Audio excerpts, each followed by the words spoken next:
pour avoir côtoyé beaucoup de chrétiens, je trouve des fois qu'il y en a trop qui ont peur de Dieu. Avoir la crainte de Dieu, c'est une chose, mais avoir peur, c'est autre chose. Puis on a quand même un Dieu d'humour. Est-ce que vous imaginez qu'il y a 3 nuits, j'étais aux soins intensifs à Yverdon?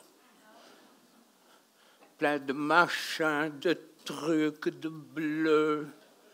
Puis personne ne me donne 4 sous pour ces bleus qu'ils me font.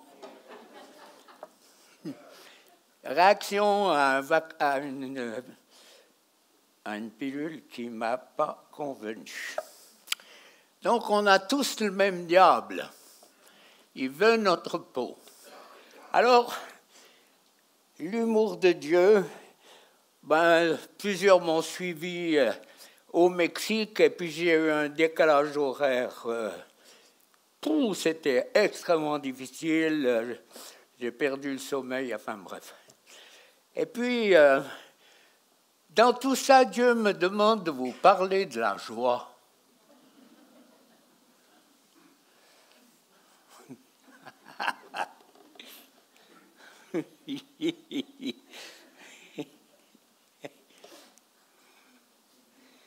Qu'est-ce que c'est que la joie en 2023, hein? Quand on ouvre les yeux, quand on regarde tout ce qui se passe, les guerres, la violence, les gens ont de plus en plus peur. Puis on les comprend à la limite. Est-ce que c'est une denrée rare, une utopie? Est-ce que c'est un but irréalisable? Bien sûr qu'il y a toujours les exceptions qui confirment la règle. Chez les médias, il y en a des émissions où on fortifie notre joie. Hein? Tu parles.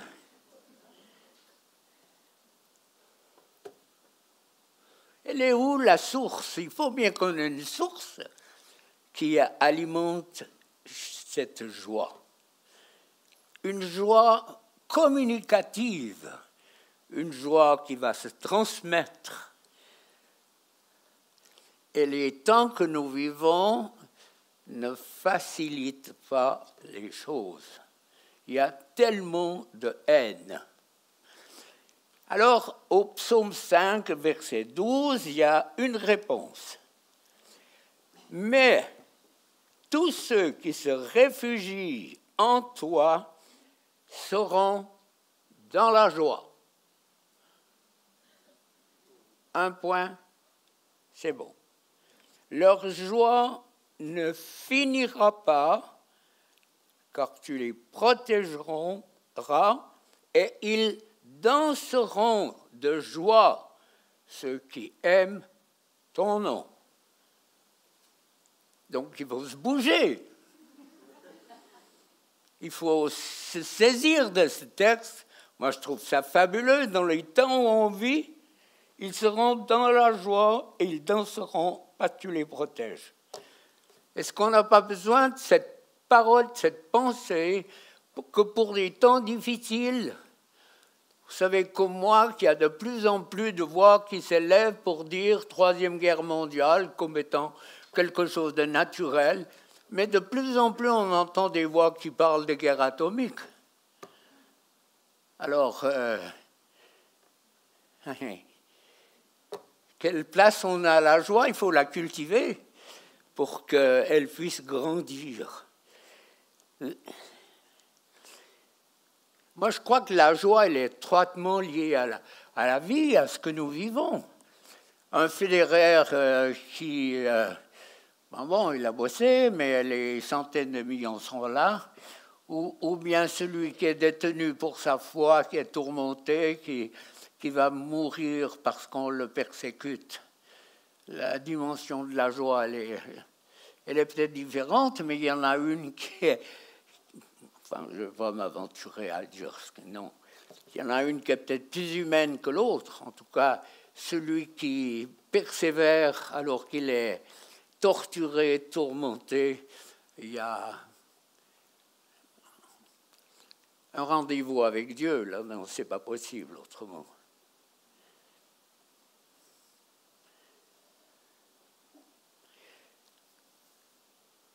Je répéterai chaque fois, parce qu'il faut répéter, c'est dans la mesure où on réalise qu'on squatte dans deux royaumes que notre marche, elle est facile. C'est pas possible. Autrement, c'est pas possible. En Genèse, Dieu dit à Pharaon, en Exode, il dit à Pharaon, laisse sortir mon peuple.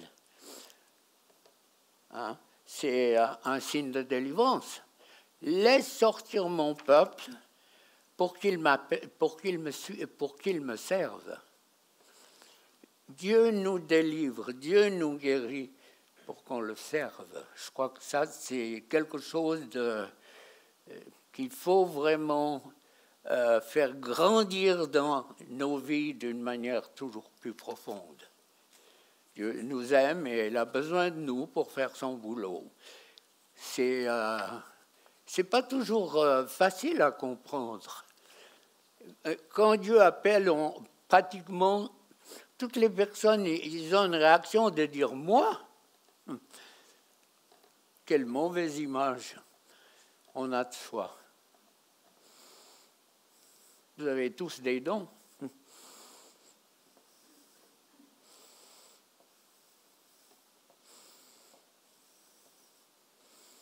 Sans Sylvain, sans l'équipe qui est ici, on n'aurait pas pu, on aurait adoré, mais en sifflant entre nos doigts, quoi, j'en sais rien comment, mais... Quand tu découvres les dons que Dieu t'a donnés, ça aide. Le fait de dire moi j'ai pas de dons, c'est avoir une mauvaise image de soi. Alors, je vous accorde que il n'y a pas tellement de il faut se café ce qu'on dit aujourd'hui. Mais quels sont les enseignements que vous avez reçus sur les dons, sur les ministères? Là, bon, l'apogée, c'est la prophétie. La prophétie, elle est au sommet de l'Himalaya. Il n'y a plus que la prophétie, mais il y a d'autres choses, le don de service. Servir aux tables. Il y en a qui sont devenus apôtres en servant aux tables. Alors, je l'ai dit, hein, ce n'est pas toujours facile de réaliser ce que Dieu a mis en nous. Ézéchiel, donc si Dieu nous appelle, je le crois, c'est un sujet de joie. Ézéchiel 34, 16 nous donne un bon conseil. Je crois qu'il faut mettre votre prénom derrière tout ce qui est dit. Ézéchiel, en parlant des brebis, il dit « Je chercherai celle qui est perdue. Je ramènerai celle qui est égarée. Je panserai celle qui est blessée et je fortifierai celle qui est malade, perdue, égarée, blessée, malade. » Votre boulot, les amis.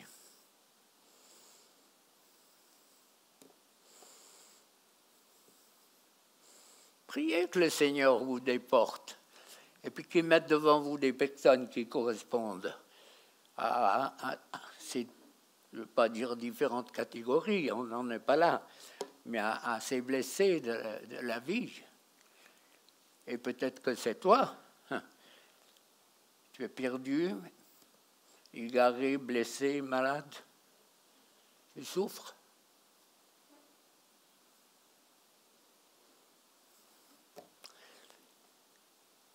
Je n'ai pas l'impression que Dieu nous fait confiance. En nous confiant ce travail extraordinaire. es heureux quand tu sais dans la volonté de Dieu, de ce qu'il veut faire. Quand on peut obéir à l'appel que Dieu nous donne, il y a beaucoup de joie. Bon, on a une ferme, moi j'ai une femme qui aime beaucoup les fleurs, comme qu'on fasse quand elle taille ses ronces, les murs ou les roses, il y a des griffures. Tu peux pas toucher la rose sans te faire griffer par les épines. Et toutes ces épines, le Seigneur nous donne la capacité de les enlever. C'est tous ceux qui sont autour de nous qui souffrent, qui ont besoin d'un Dieu qui va changer les choses d'une manière extraordinaire. Une source de grande joie.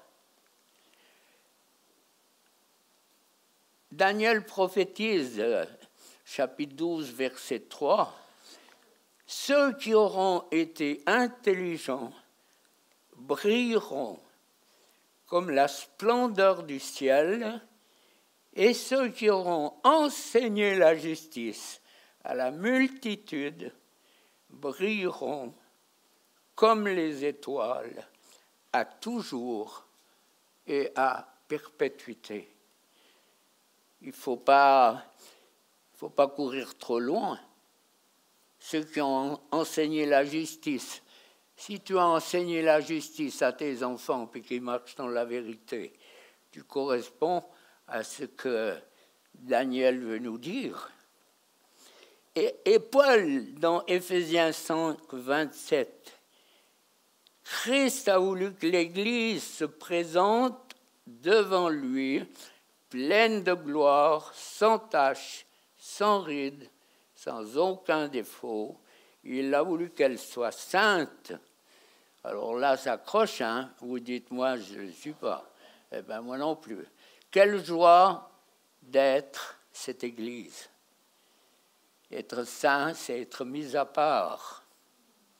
Ça n'a rien à voir avec personne n'est parfait. Et quand vous côtoyez certains leaders qui ont une veine prophétique, qui ont des vis-à-vis ou des rendez-vous avec Dieu, tous ils sont frappés de ce qu'est la crainte des rendez-vous divins, de la crainte à cause de la sainteté, de la grandeur de Dieu. Et c'est ce Dieu qui vient à notre chevet dans cet après-midi pour te dire, tu as de la valeur, je t'aime et j'aimerais que tu me serves.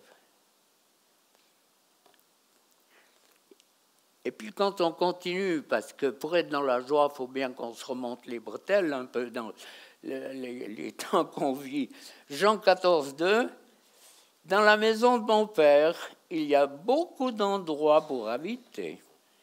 Et c'est pourquoi je vous ai dit, je vais vous préparer une place. » Mais on doit faire sur la terre la part qui est la nôtre pour que ça corresponde à la place que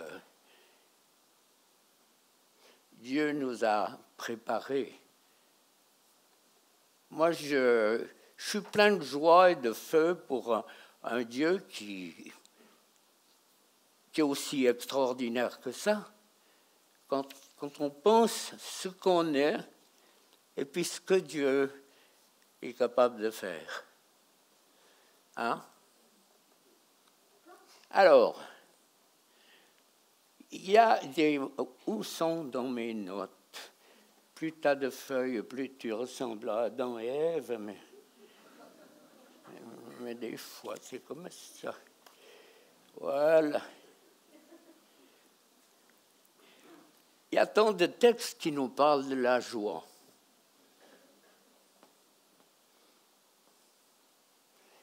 Même les tribulations, c'est un sujet de joie.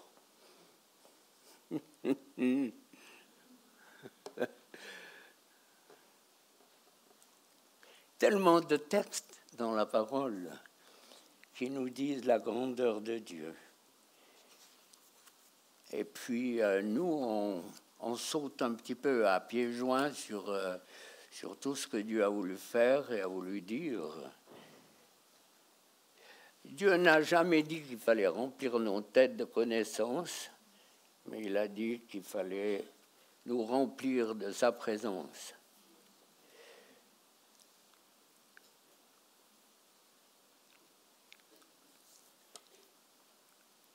Bien sûr que par rapport à la joie, vous allez me dire, c'est quoi le rapprochement entre la joie, la délivrance, tous les problèmes que j'ai vus.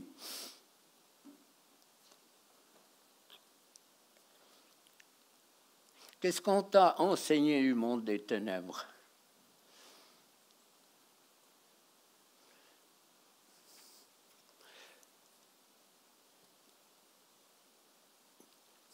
Souvent, la réaction des chrétiens que j'ai vus,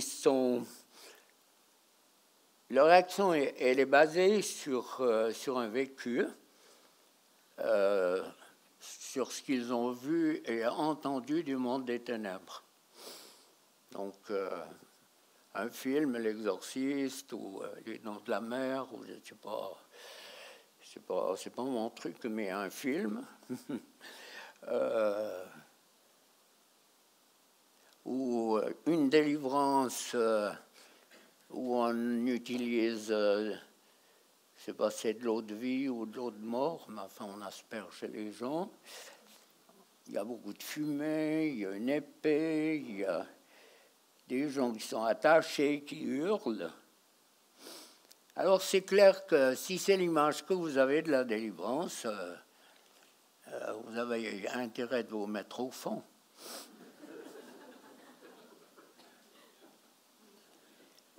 C'est beaucoup plus simple.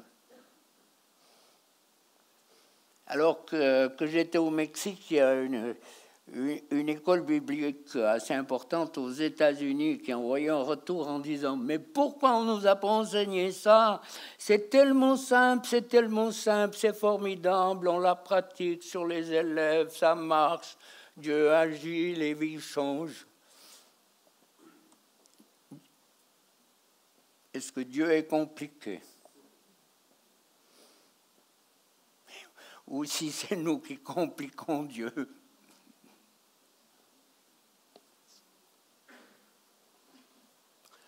Je dis souvent cette phrase, la question ne se pose pas maintenant si on peut avoir un mauvais esprit. La question ne se pose pas, mais la question que je vous pose, réalisez tout le mal que ces esprits ont fait en vous. Ça va? Vous êtes pris dans le collimateur, là. Hein?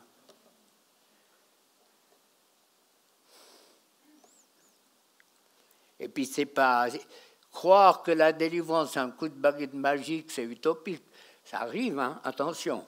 Le résultat d'une prière pour les conséquences de l'occultisme, c'est extrêmement rapide. On peut presque dire que c'est tchac-tchac. Mais tout ce qui vient de l'enfance, un viol, une agression, croyez quoi? Tous les Ukrainiens, les Palestiniens, les Juifs, comment ils vont gérer ça? Sans Dieu, c'est pas possible. Je suis des émissions où des éminents médecins juifs pédopsies disent, mais on ne sait même pas s'ils vont s'en sortir. Angoisse, la peur et tout. Hein? Quand tu vois les chrétiens, les sauts qu'ils peuvent faire parce qu'il y a une souris dans la maison.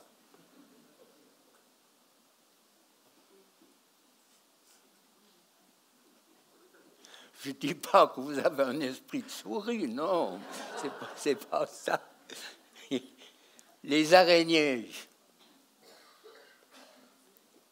Et puis la liste, Pourquoi? Parce que vous avez été confronté une fois à des bestioles comme ça qui fait que vous êtes marqué et puis qu'une simple prière vous délivre. Donc ces mauvais esprits qui sont dans nos vies nous formatent, nous transforment, nous tourmentent.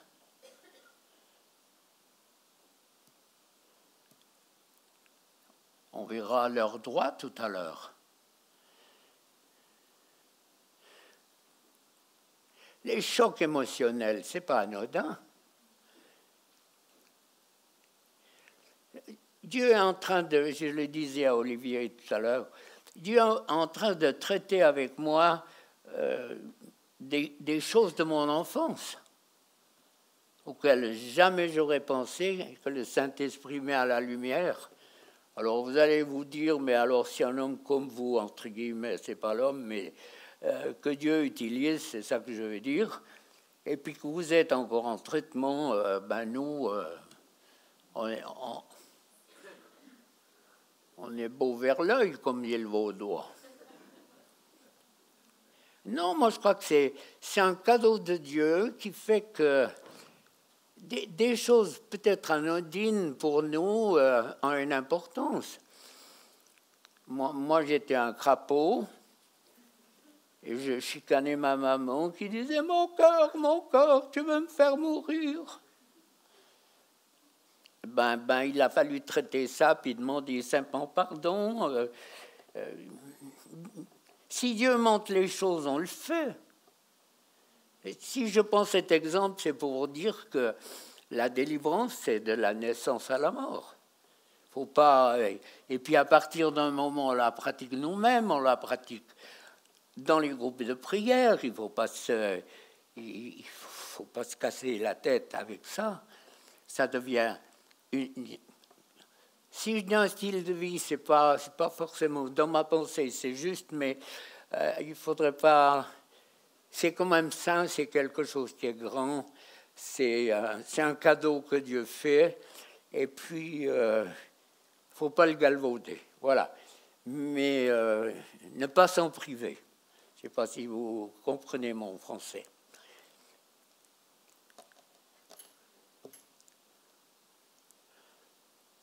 Je crois que si Dieu, dans sa grâce, et il sait pourquoi il ne le fait pas, mais si Dieu nous donnait la révélation de la manière dont l'ennemi s'est introduit dans vos familles, et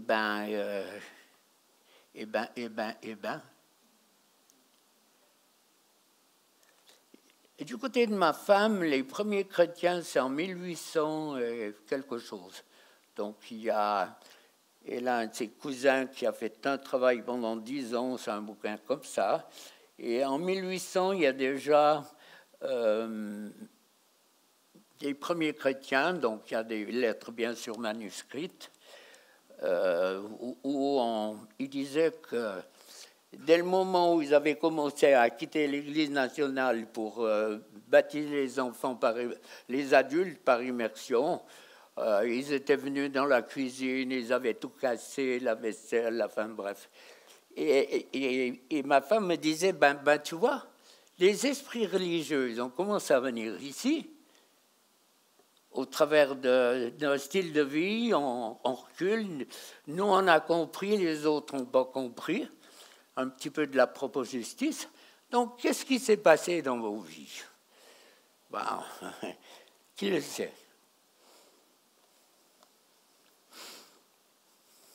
Tellement de choses. Ça, c'est en 1800. Nous, de mon côté, c'est les Huguenots qui ont été persécutés, qui ont dû fuir et tout. Et puis, au fil des années, des générations, Dieu agit avec puissance. Et puis, vous savez très bien que l'histoire de l'Église, en règle générale, c'est en haut, en bas. En haut, c'est le vrai yo-yo, en haut, en bas. Donc, dans les périodes qui n'étaient pas fastes, dans les périodes qui n'étaient pas dans la brillance, qu'est-ce qu'ils ont fait? On a tué, on a fait tellement de choses. Alors, Dieu, dans la marche à suivre de chaque croyant, nous donne un ordre précis pour faire les choses, pour recevoir la délivrance, pour être des personnes qui vont pouvoir grandir de victoire en victoire. Donc nos problèmes, ils ont des racines beaucoup plus profondes qu'on peut le penser. Quand vous regardez dans les familles, vous avez des familles où il y a des divorces, énormément de divorces, énormément de morts brutales. Je ne généralise pas, hein. Je l'ai dit tout à l'heure, il y a toujours les exceptions qui confirment la règle. Les faillites financières. Il y a une liste qui est impressionnante. Et moi qui ai travaillé beaucoup d'années avec les gens, souvent c'est par rapport à ce que les chrétiens dans les familles vivaient qui nous conduisait à avoir la réponse à leurs problèmes. L'exemple, bien sûr, que je prends très souvent, c'est l'avortement. L'avortement, Dieu juge personne. Hein? Comprenez bien que Dieu ne juge personne. Nous sommes tous face à des choix et Dieu respecte nos choix.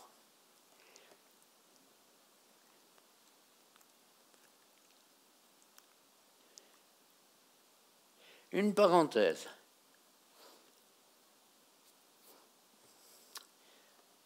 Une femme témoignait en disant mes parents avaient une grande entreprise. Pour vous montrer comment ça marche. Et puis, ils espéraient tellement que je sois un garçon. Ils m'ont dit une phrase qui m'a marqué. Si tu avais été un garçon, on n'aurait pas eu besoin de vendre l'entreprise. Donc cette fille a vécu avec ce fardeau de ne pas être un garçon. Aujourd'hui, peut-être ça marcherait mieux, mais enfin bon. Limite, hein. Mais cette femme, elle a, je sais pas, elle avait une cinquantaine quand elle est venue, en tout cas 40. Sa vie était loupée. Et quand je lui ai posé la question, si on t'avait dit, on aurait bien un garçon, mais tu as une fille, puis on est heureux de t'avoir, et puis voilà. Elle dit, mais ça aurait été tout différent pour moi. Regardez, une parole mal dite peut attirer sur une vie une malédiction. Donc, il y en a des occasions d'être sous la malédiction.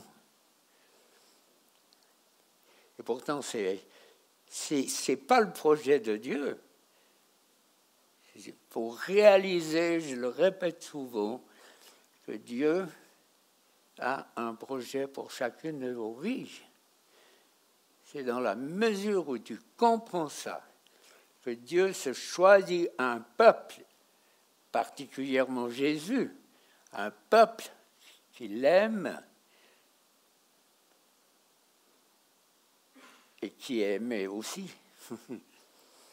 Donc ça transforme les vies, ça donne on va dire, des priorités qui n'ont même pas besoin d'être choisies. Moi, la pensée que Dieu m'a créé pour que je puisse avoir une relation d'amour avec lui dans l'éternité. Moi, je suis comblé, satisfait, fameux chant du Comblé, je crois qu'il y a quelque chose comme ça, qui va dans ce sens.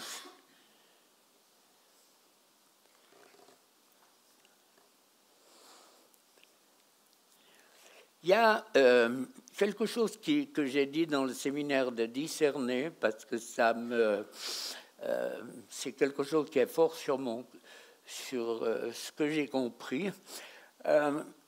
Vous savez, dans Genèse 19, c'est quand Dieu va détruire Sodome. Il y a eu tout ce marchandage d'Abraham, c'est à 50 justes, il arrive jusqu'à 10. Et à 10, Dieu dit, s'il y a 10 justes, je ne détruis pas Sodome. Alors, en lisant cette histoire, il y a toute plusieurs versets où on parle des anges ou des hommes. C'est toujours les anges insistent, lève-toi, prends tes filles, puis plus rien, ces hommes. Et dans ma lecture, ce qui m'a frappé, c'est que ces deux anges sont là, et puis ils ont l'air rien pressés du tout. Ils acceptent de loger, ils acceptent de manger. Et puis je pense que le frigo était quand même pas forcément plein. Il fallait aller sur le troupeau, sûrement attraper déjà un agneau, il faut le choper, il faut le bouchoyer. Enfin bref, ils préparent un bon repas, puis ils ne sont rien pressés. Et puis,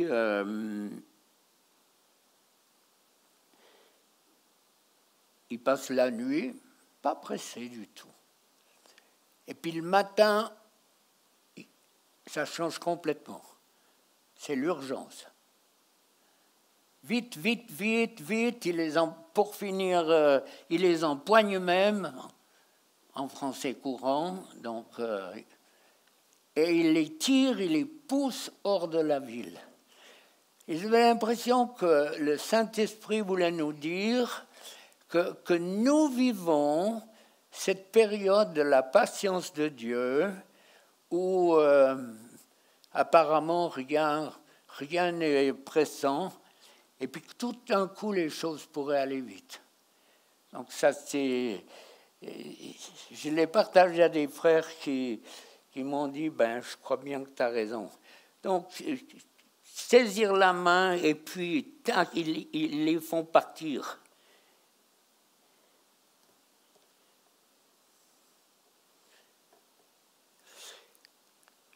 J'en reviens à ce monde des ténèbres, parce que Dieu ne nous a pas créés pour qu'on soit tourmenté. Moi, j'étais un angoissé, pas possible, au point où souvent mon pyjama était humide, tellement j'angoissais, je paniquais, et peur des angoisses et tout. Est-ce que Dieu veut ça? Moi, je ne crois pas. Dieu ne veut pas ça. Alors, bien sûr, quand on ne connaît pas beaucoup de ce monde des ténèbres, c'est pour ça que je prends du temps, parce que j'ai l'impression que des fois, je parle beaucoup de choses et pas assez de ce monde des ténèbres, parce que sur tous ceux qui sont là, il y a peut-être certains qui viennent pour la première fois, puis qui doivent se poser des questions quand les gens manifestent. Et puis souvent, moi j'ai dit aux chrétiens, je vous dis, mes sœurs, si vous voulez hurler, crier, faites-le. Qui va vous juger? Ce n'est pas dans votre église que vous pouvez hurler. Ce n'est pas parce qu'on hurle que les mauvais esprits partent, même si c'est une réalité, mais c'est ta souffrance qui part. C'est l'injustice, c'est le fait d'être utilisé, vampirisé.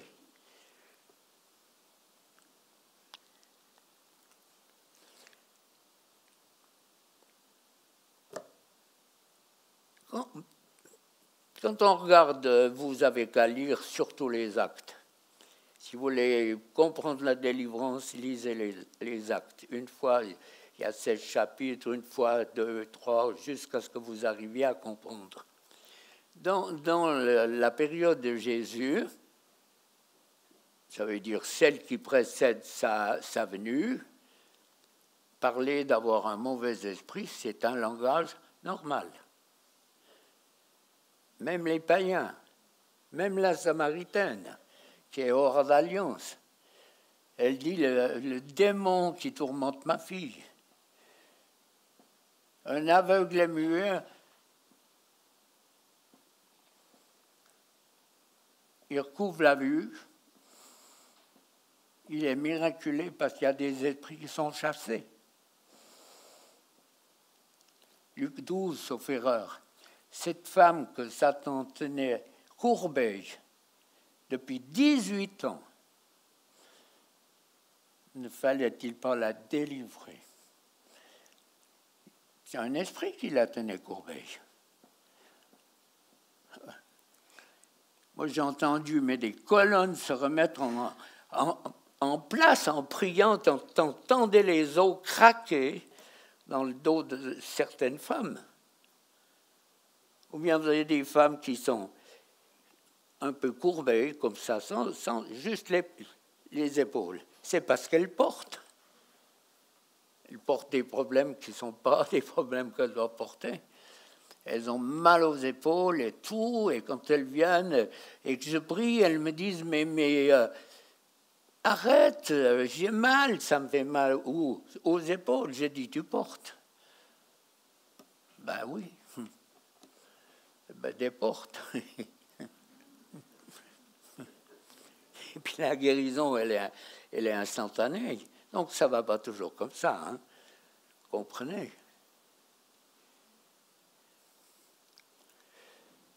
Alors ces mauvais esprits, ben, on va voir ce qu'ils font. Luc, c'est des textes que je répète pratiquement tout le temps. Luc 22, 31. Jésus parle à Simon-Pierre.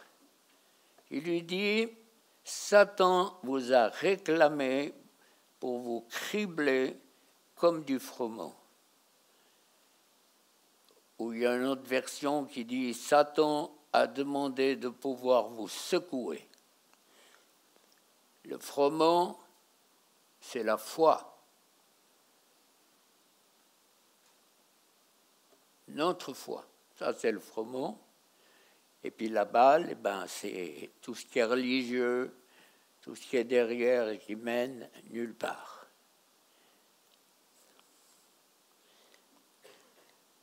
Alors, secouer, ou cribler plutôt, écoutez bien, c'est réclamer, c'est le grec hein, qui dit ça, c'est pas version Biclair. C'est réclamer quelqu'un qui est sous le pouvoir d'un autre. Hein? Ça veut dire quoi?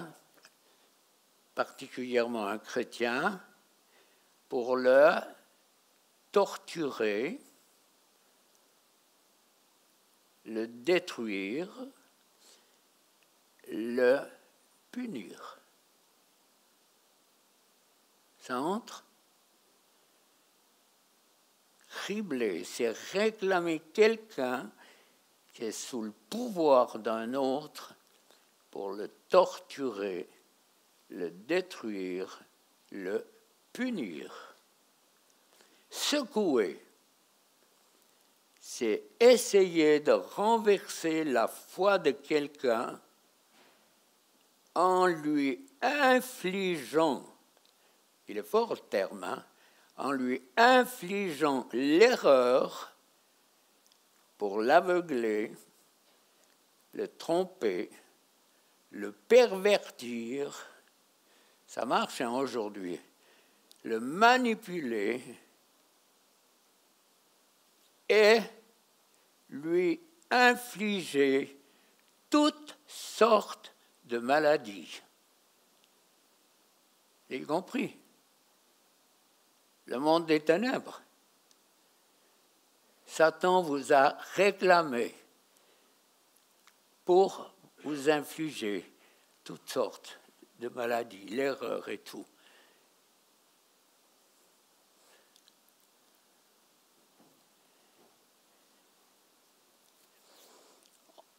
On est loin d'un évangile à l'eau de rose, hein? Seigneur, bénis-moi, touche-moi.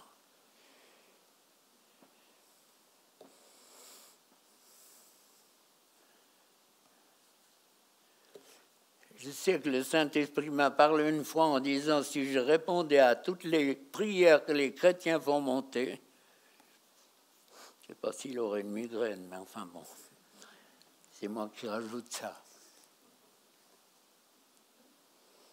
Vous lui demandez quoi?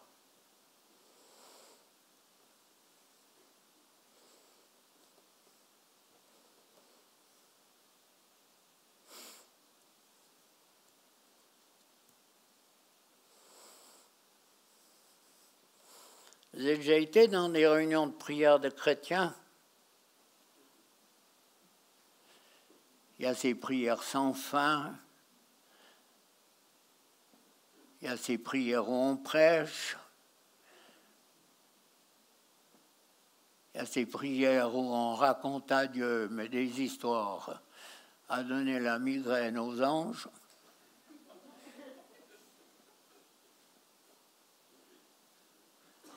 Si vous avez vu Mexico, les gamins, la puissance de la prière des gamins, dans les délivrances, c'était les premiers à courir vers les pasteurs pour qu'ils soient aidés. Il y a une puissance de prière chez les jeunes, mais c'est à souffle, ça te coupe le souffle. Tellement ils sont puissants et il faut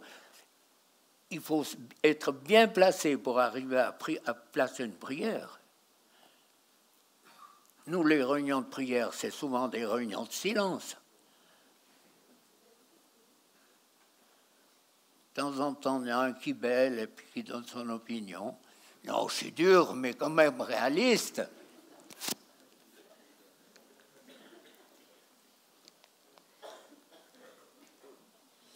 Que de conseils on donne à Dieu dans nos prières. Croyez quoi, moi j'y ai passé, c'est bien pour ça que j'en parle. Fais ci, fais ça, bénis-la, fais ça, là-bas, la tante Alice a un goitre, ça tourne mal, il faudrait que ça, elle risque d'étouffer, Seigneur, fais quelque chose. Puis peut-être que le Seigneur lui dit, ben conduis-la chez un médecin qui va enlever le goitre, je ne sais pas, mais...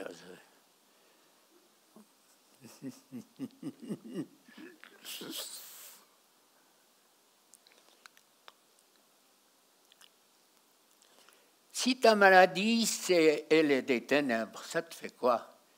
Alors, c'est pas... Tu ne veux pas ouvrir la Bible pour avoir la réponse. C'est pas toujours facile de savoir le pourquoi et le comment. En remontant nos vies, on peut trouver la réponse.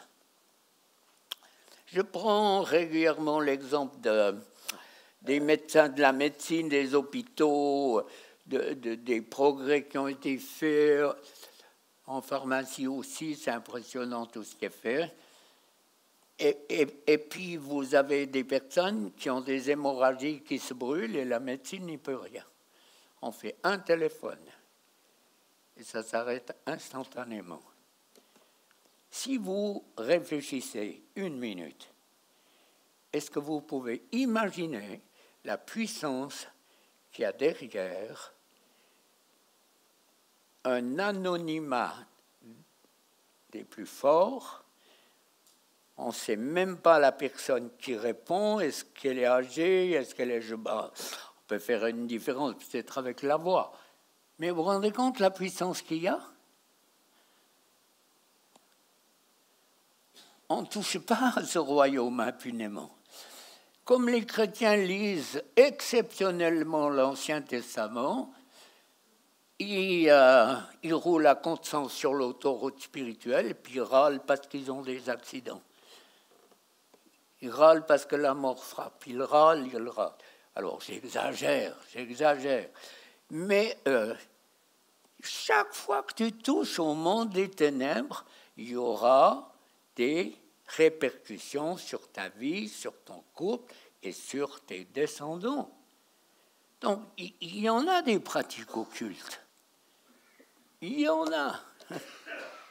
Et personne plus compétente que moi ici pour parler qui était dans ce monde et qui trafiquait.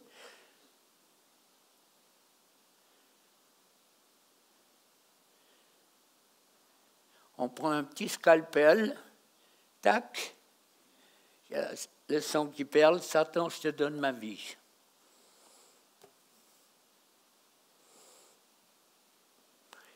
Mais tu me donnes le pouvoir, l'argent, les femmes, travail, sport, c'est large, hein, l'éventail.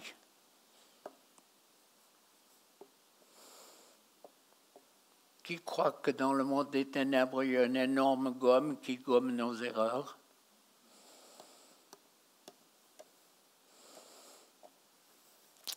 Et puis peut-être que où je peux vous aider, c'est que beaucoup croient que parce qu'ils ont demandé pardon, leur problème est réglé. Pas du tout. Le pardon te met en règle avec Dieu. Dieu pardonne. Mais ce qui a été fait avec les ténèbres, ça doit être traité. Ce n'est pas une gentille relation d'aide, même si elle aide, qui va vous conduire dans la victoire.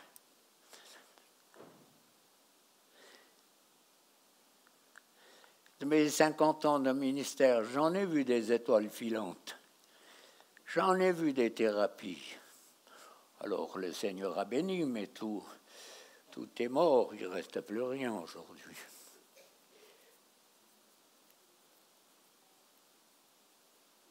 Qu'est-ce que la mort? Par exemple, un avortement. Dieu pardonne, hein?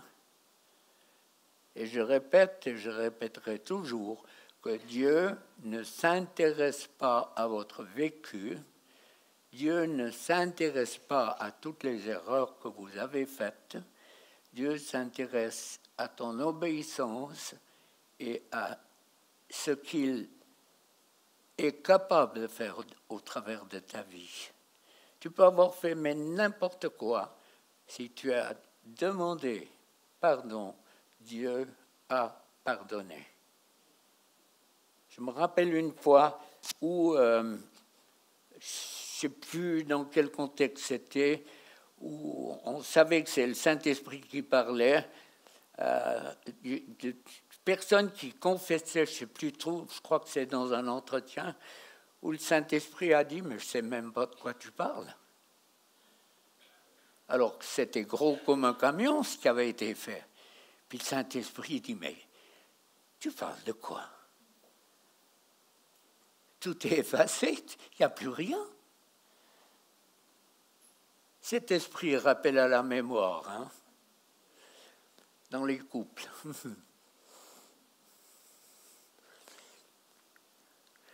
J'ai apprécié ce couple à Mexico qui venait pour un entretien. Puis il dit à sa femme, ben, si on n'était pas mariés, on n'aurait pas besoin d'être là. Ça y va? Ça tourne? Moi, je trouvais ça comme une belle cerise sur mon gâteau. Le problème, ben, c'était le problème de couple. Donc, il disait, si on n'était pas mariés, ben, on ne serait pas là. L'histoire de nos vies, peut-être.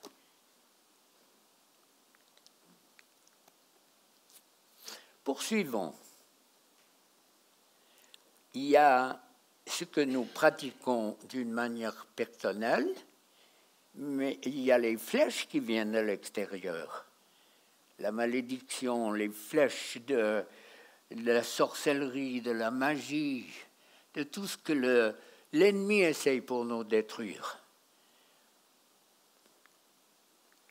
Vous voulez des preuves?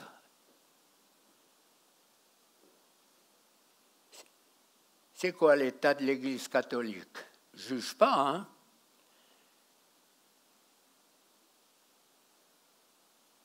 Puis l'Église, toutes nos églises triomphantes.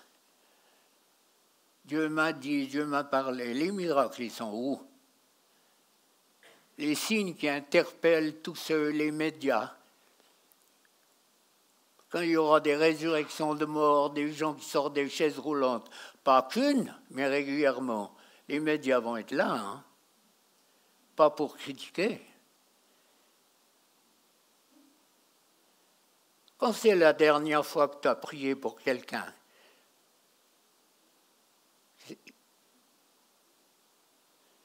Moi, tout à l'heure, il y a un homme qui c'est Dieu qui agit, hein, moi je suis au-dessus de tout ça.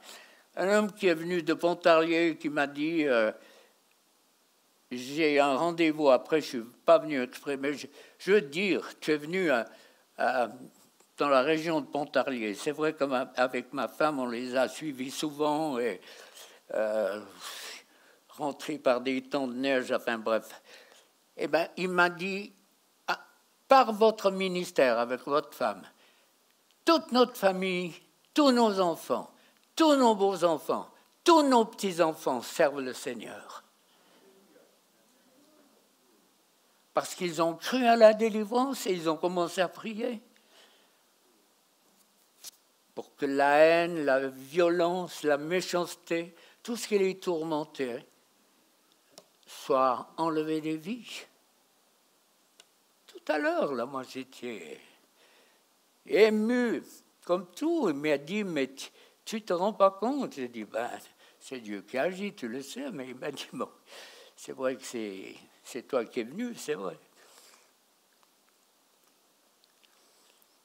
Je pense que si Dieu nous montrait le pourquoi, le comment de nos problèmes, on serait catastrophé ou... Alors, j'ai parlé de l'avortement tout à l'heure. Ben, l'avortement, ça va ouvrir la porte à tout ce qui a une connotation de mort. Je répète beaucoup de choses, mais à force de répéter que ça entre souvent. Ma femme, elle m'a dit, tu aurais dû avoir un carnet rose. C'est vrai que je ne m'aventure pas en vous disant des centaines et des centaines de femmes qui ont eu des enfants alors que la médecine ne pouvait plus rien.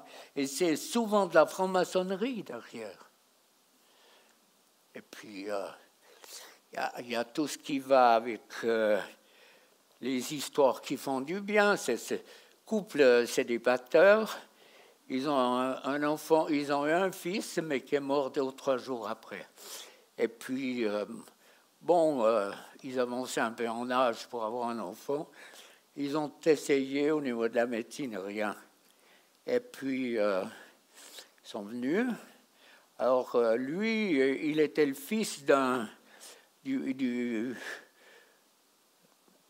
franc-maçon, des plus grands maîtres d'une grande ville.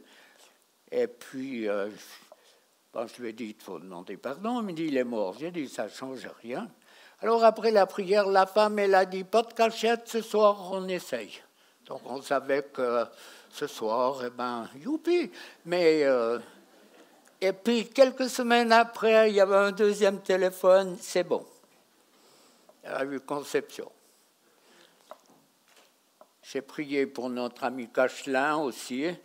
Trop longtemps, il a eu des jumeaux. Des fois, je demande aux femmes, qui veut des triplés? Mais personne ne veut ma prière. Donc, l'esprit de mort, il peut donner l'infertilité, il peut donner l'impuissance, il peut donner beaucoup de choses. La dépression, mais le nombre de personnes qui sont guéries lorsqu'elles peuvent demander pardon pour leur avortement. La dépression, c'est pas un papier à musique ou c'est Dieu qui agit. Je ne suis pas en train de vous dire si vous faites ça ou ça, vous aurez ça. Ce n'est pas du tout dans ma pensée. Mais tout ce qui a connotation de mort, il y a très très souvent une relation avec la mort, ou le fait de voir un mort. C'est pas beau un mort. Alors un mari ou une femme qui va voir son conjoint ou son enfant, pour moi ça s'arrête là, n'allez pas plus loin. Mais le nombre de personnes que j'ai pu aider, où les problèmes majeurs de déprime sont venus à partir du moment où ils ont vu quelqu'un de la famille qui était défunt. Donc, tout ça, si vous les avez vus, vous les traitez. Ou cette femme qui se battait avec toutes sortes d'idées, et puis sur sa table de nuit, il y avait l'urne avec les cendres de son mari. Alors, vous voyez, on voit beaucoup de choses. Sort.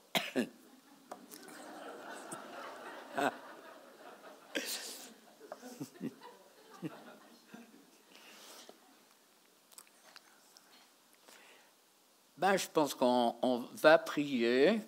Je vous répète que la question n'est pas de savoir si un chrétien peut en avoir, mais quels sont les dégâts qu'ils ont faits. Les vies brisées, cassées, tellement de possibilités où l'ennemi s'est infiltré dans les vies pour tourmenter et faire souffrir. Dieu nous a conduits à demander aux chrétiens, quand on prie, de participer en soufflant ou en toussant. Alors, bien sûr que ça interroge. Pourquoi tousser, pourquoi souffler? Donc, en grec, en hébreu, Olivier est plus à même de répondre que moi. Esprit, c'est souffle. Et ces esprits, si on les... Le fait de participer, ça aide beaucoup, énormément. Quand la personne est participante, ça fonctionne. Maintenant, vous avez des indications. C'est que depuis que je parle,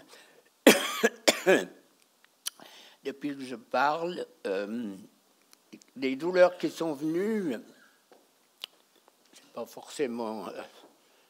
c'est peut-être du rouge qui aurait mieux été. Ça fait absinthe.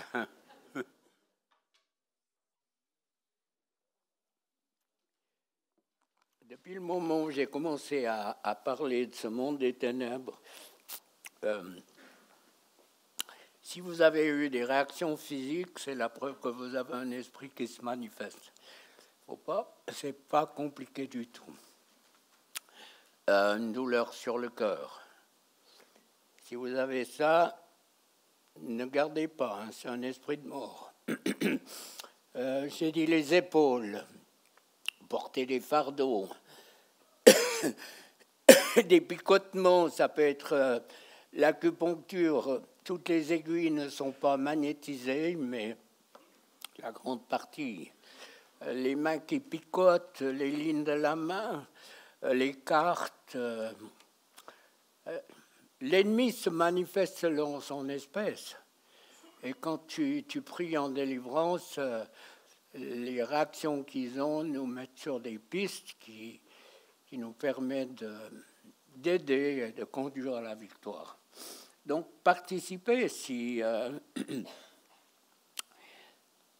c'est pas compliqué, mais... on complique les choses souvent, alors que tout est simple avec Dieu.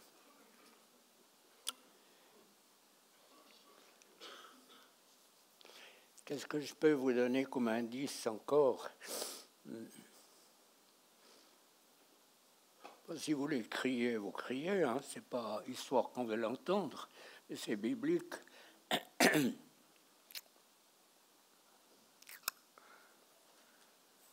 Oui, les épaules, le cœur, les mains, les jambes, les cuisses, c'est souvent des esprits impurs.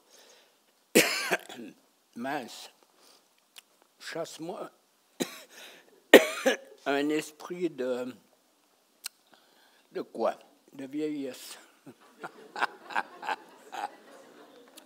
Merci Seigneur, tu libères, tu es un grand Dieu.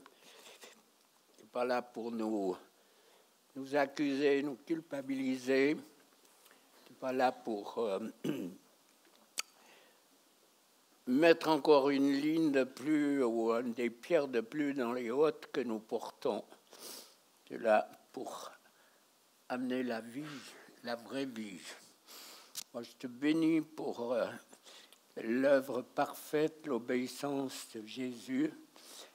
Jésus, c'est tellement simple. Je suis le chemin, la vérité, la vie. Nul ne vient au Père que par moi. Un seul chemin.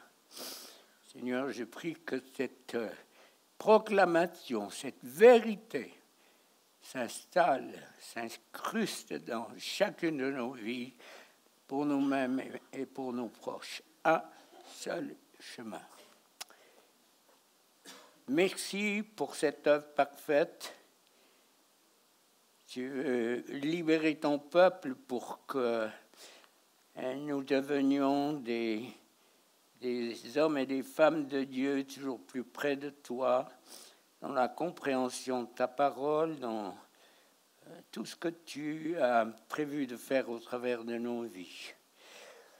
Ennemi, tu as été dépouillé de ton pouvoir à la croix. Dieu m'a donné autorité sur lui et moi je brise et lie tout ce qui est en relation avec cette œuvre destructrice que tu as fait sur le corps de Christ. C'est avec autorité que je te chasse maintenant. Tu sors de mes frères et sœurs, au nom puissant de Jésus. Tout esprit qui vous tourmente, sort. Tourmente de l'âme, tourmente de la pensée. Mauvaise image de toi, je suis nul, j'ai aucune valeur. Poussez-les dehors, ça part. Tous un coup, deux coups, ça part. Ça sort maintenant. Ces esprits sortent. Je suis nul, j'ai aucune valeur. Dieu ne peut pas m'utiliser. Ces esprits sortent maintenant. Dans le nom puissant de Jésus. Esprit impur et méchant, vous sortez. Tout ce qui vous tourmente l'âme, ces pensées négatives qui viennent toujours vous prouver que vous n'avez aucune valeur, que vous ne pourrez jamais rien faire dans la vie, que Dieu a besoin d'hommes et de femmes tout à fait différents de vous. Ça, c'est du mensonge. Et ces esprits de mensonge, vous sortez maintenant. Mensonge face à la vérité, ça sort. Mensonge face à la vérité. Ces esprits sortent. Sortez. Sortez au nom de Jésus. Au nom de Jésus. Au nom de Jésus. Tout ce qui vous tourmente, qui vient des générations précédentes. Je brise les pactes, les alliances de sang, les malédictions, tout trafic occulte qui fait que votre vie elle est difficile. Souvent, on a un visage qui rit, surtout chez les femmes, et puis un cœur qui saigne. Et moi, je prie que c'est le Saint-Esprit que tu travailles en profondeur dans tous ceux qui paraissent et qui n'ont pas être, dans le nom de Jésus. Le fait de paraître et pas être, ça sort maintenant. Au nom de Jésus, donnez l'impression que tout va bien, alors que c'est le contraire. Ces esprits sortent comme une contrefaçon. Sortez, esprits qui prenaient position d'une mauvaise manière pour tourmenter le peuple de Dieu. On ne doit pas être, on paraît plutôt que d'être. On donne l'impression, dans tous les domaines où vous avez donné l'impression que ça va bien, alors que ce n'est pas vrai. Ces esprits qui vous tourmentent sortent dans le nom de Jésus. Parce que quand Dieu met le doigt sur des choses, souvent c'est après que ça vient à la lumière. Ces esprits sortent maintenant. Ceux qui vous tourmentent l'âme, tourmentent l'esprit. Dieu insiste. Blessures profondes dans l'enfance, malédiction, toutes ces paroles, tu es nul, tu n'as aucune valeur, tu ne feras rien. Regarde, arrête de bouffer, un gros cul comme tu as, personne ne te mariera. J'ai entendu, c'est un langage que j'entends. Et des femmes qui portent un fardeau toute leur vie. Ces esprits sortent maintenant, cette mauvaise image que tu as ou qu'on t'a donnée de toi. Les paroles blessantes dans l'enfance, ces esprits sortent. Tout ce qui a tourmenté, les esprits de tourment de l'âme, tourmenté continuellement, la peur que Dieu me punisse, je mérite rien, c'est bien, allez-y, je mérite rien, ces esprits sortent maintenant, pars au nom de Jésus, ça sort, tu sors. Ce qui est venu, ces esprits de maladie dont on a parlé, ces esprits sortent au nom de Jésus. Ces esprits, ça sort maintenant. Oh, et là-bas. Toi, c'est cyclique, hein. Fonctionne, ne crie pas. Dans le nom de Jésus, tout esprit sort maintenant. Ça sort au nom de Jésus. Tout esprit qui tourmente doit partir. Ça sort, on le connaît depuis 50 ans. Ça sort au nom de Jésus. Tout esprit qui tourmente, les angoisses, les peurs, les paniques, ces esprits doivent partir au nom de Jésus. Au nom de Jésus. Tout ce qui est venu sur le fœtus, dans la première enfance, peut-être déjà sur l'embryon, ces esprits qui ont grandi avec toi, qui ont perçu dans le ventre de ta mère, si tu as pu percevoir, si tu étais aimé, déjà à ce moment-là, ces esprits sortent au nom de Jésus. Ces esprits sortent au nom puissant de Jésus. Ça sort, mauvaise image de toi, angoisse, peur, panique, ça sort, ça part. Ces esprits de maladie dont Dieu a parlé, secoué, esprits de maladie, d'infirmité, ces esprits sortent maintenant, esprits de maladie. Partout où vous avez des douleurs, ça sort au nom de Jésus. Partout où vous avez des douleurs physiques, vous avez un esprit qui se manifeste. Dans le nom puissant de Jésus.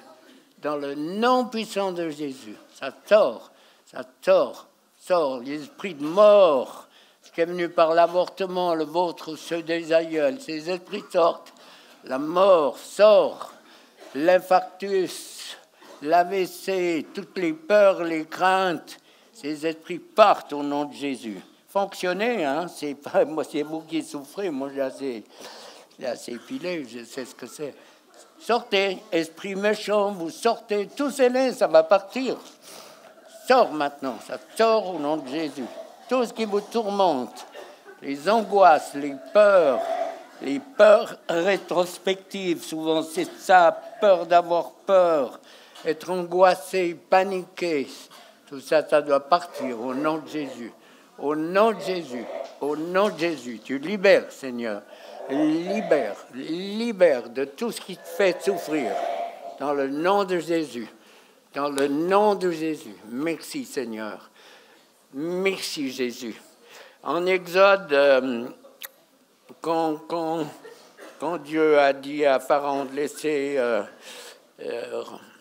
rentrer son peuple, ils ont lancé leurs baguettes, elles sont toutes devenues des serpents, hein, c'est les magiciens qui l'ont fait. Après le sang, après les grenouilles. Donc, tout ça, ça devrait nous aider à ne pas minimiser ce qu'est le royaume des ténèbres, bien sûr, à ne plus y toucher. Alors, tout ce qui est venu par des pratiques occultes, quelles qu'elles soient, les téléphones pour arrêter le sang, pour arrêter les brûlures, ces esprits qui ont des droits de vous tourmenter, sortez.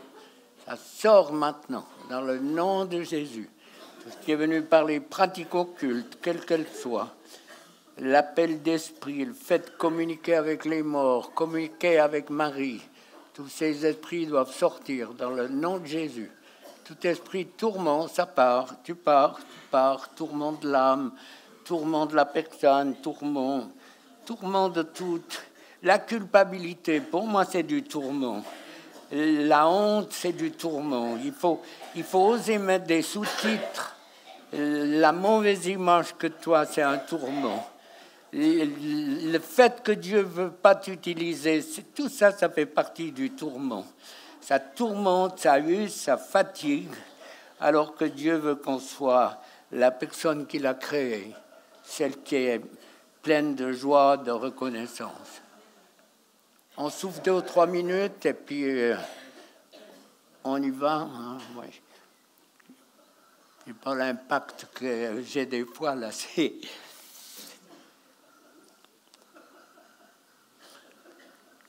J'ai eu un décalage horaire de retour, mais dès. Pendant des jours, j'ai été mal fichu, perdu le sommeil, je sais pas. J'ai essayé de le retrouver, mais je ne sais pas dans quel coin il se cache. Et alors, pas évident, mais ça marche. Allez, soufflez bien, toussez bien. C'est le cadeau du Père Noël. Le grand cadeau de ce Dieu vivant et juste qui veut vous combler, quand on se sait dans la volonté de Dieu, on est conscient de nos limites, de nos erreurs et tout. Mais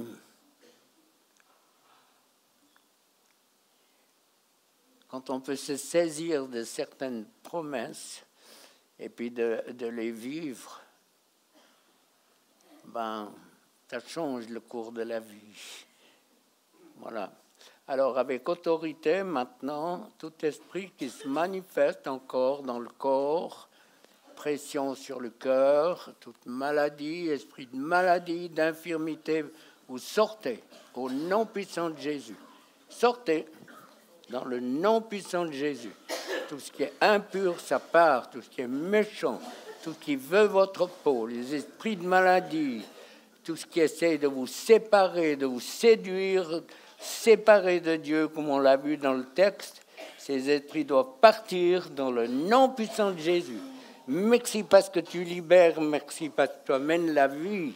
Moi, je prie pour un souffle nouveau, un zèle nouveau, une approche nouvelle du cœur de Dieu, de réaliser qui vous êtes, la valeur que vous avez, et que Dieu est beaucoup plus proche de vous que vous le pensez, avec ce désir extraordinaire de voir en vous fleurir des fleurs de victoire. Amen.